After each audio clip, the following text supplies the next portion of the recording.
Didn't think I could be bothered with gardening, he said. He took in the smoke from one of his cigarettes and then casually flicked the ash onto one of the raised beds. I said, too much like hard work.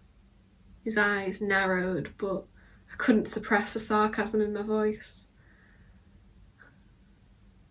His name was Christoph. The prison officer had warned me about him, and when I asked why, they said he had a talent for messing up. I said, well, what are you in here for?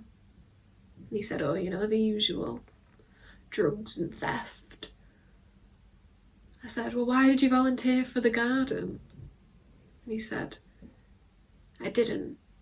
A prison officer signed me up. He laughed, but then he said, I like a challenge, and I'm good at digging. He jumped up and just dropped his cigarette into the soil, crushed it with his boot, and I said, well, they're up there. They need a good digging.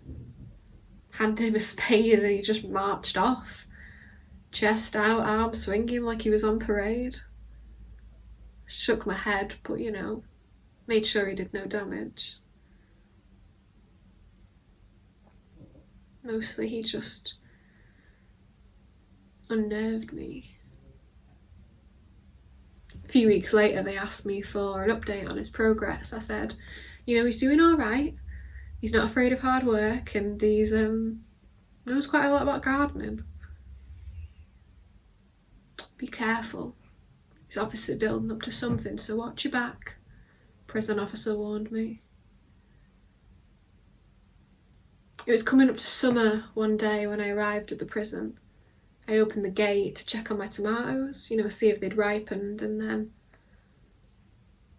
I turned the corner and I just caught my breath and I said, Christoph, what have you done?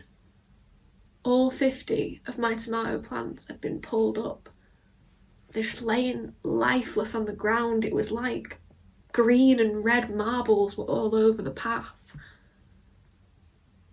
And then he came out of the greenhouse. He was only 20, but he looked about 40, the drugs. They'd taken the toll. But he said, check in. I said, check in what? And he said, whoever's done this to your plants hasn't been doing it to the flowers I've been growing for you. I said, flowers? He said, yeah. Your favourites. Alstroemeria, just to say thank you for letting me stay on in the garden.